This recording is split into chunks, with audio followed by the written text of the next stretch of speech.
Daniel's numbers are wrong, and now we've got Phil Kusukalova saying basically Tim's numbers are wrong, and that even sustainable development's not possible.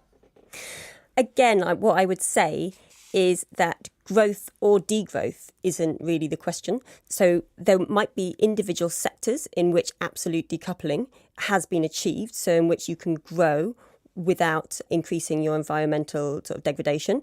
And so I'm happy to see growth in those areas.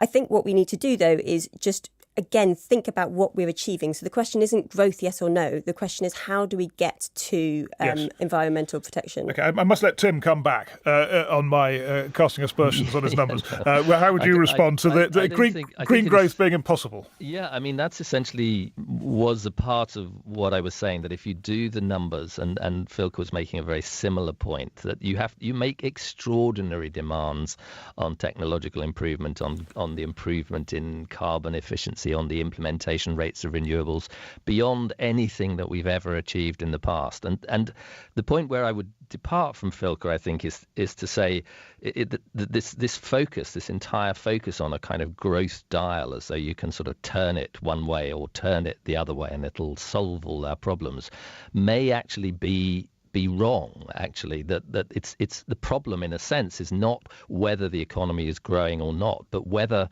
the economists and the politicians are so busy fixated on the growth dial and turning it up to 2% or 3% that they're actually forgetting about the fundamental social problems underlying the economy. That's fine, but Philke did say that you're putting icing on a toxic cake. I mean, let's be clear. I'm arguing for green growth. I'm actually saying, can we please get off this growth kick, because it's distracting our attention from the things that matter, the plight of the poorest, the financial instability of our economies, and the destruction of the planet on which we depend for survival. I just wanted to add one other thing here as well, which is that there's a sort of double tragic irony in this whole situation, because we know that for all sorts of reasons, climate change is likely to affect the world's poorest much worse. So what you've got is a situation where you've got rich people in relatively rich countries saying, don't worry, technology will fix it. But actually, if they're wrong, then it's not them that suffers. So it's a phenomenal risk for us to be taking collectively as rich countries. It's a phenomenal risk to be taking on other people's behalf. It seems to me everyone is saying we should be looking at the sort of broader objectives rather than growth itself, and everyone agrees about that. I'm just going to read something Bobby Kennedy said. This is in 1968. The gross national product, let's call that GDP, does not allow for the health of our children, the quality of their education, the joy of their play. It does not include the beauty of our poetry, the strength of our marriages, the intelligence of our public debate, the integrity of our public officials. It tells us everything about America except why we are proud to be Americans. So that's quite a well put statement of what people are saying. And Daniel Ben-Ami, as we come towards the end of this, do you think it would help to have a measure of gross domestic happiness and chase that?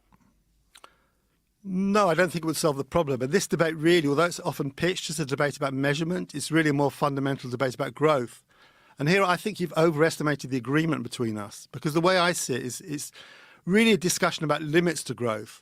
Do we accept those limits, or do we try to transcend those limits? So I certainly accept there are challenges. There are social challenges, there are environmental challenge. But I think the difference between me on the one hand and Tim and Annie in particular is I think that we can transcend those limits and we can become richer, we can become better off, but we can do that through technological innovation, through involving people and getting a better economy. We don't just bow down to those limits and accept them, as green thinkers have done for many years. In fact, Thomas Malthus, back in the late 18th century, had done the maths and was arguing that the similar kind of thing. We need to reject the idea of limits, transcend those limits, and then we can all be much better off. Jared Bernstein, gross domestic happiness? You know, they measure that in Bhutan. And get a good score, right? Yeah, I think that's very interesting. Now, they tend to be Buddhists who are much less acquisitive than the rest of us. So maybe there's something there. There's no country that consumes more of its GDP than the U.S. The U.K. is right behind. But I want to leave off with this following thought. While Tim's comments throughout the conversation have really resonated with me, I must say I'm confused by his last intervention and this idea that somehow we or politicians shouldn't concern themselves about growth at all.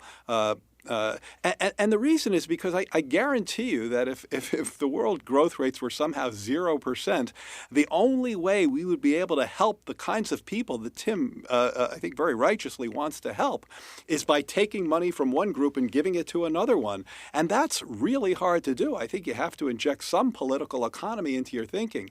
So the idea that we can just sort of toss our growth concerns or focus on degrowth, I think it gets you into a level of political unreality that will redound against those who really need our help. So says the man who worked in the White House. Thank you very much, Jared Bernstein, and thank you also to Tim Jackson, Daniel Ben-Ami and Annie Quick. And that's it for this week. If you want to comment or suggest a new name for the programme, newshour.extra@bbc.co.uk, tweet at @BBCNHextra, get the podcast, BBC NewsHour Extra Podcast. But for now, from Owen Bennett-Jones here in London,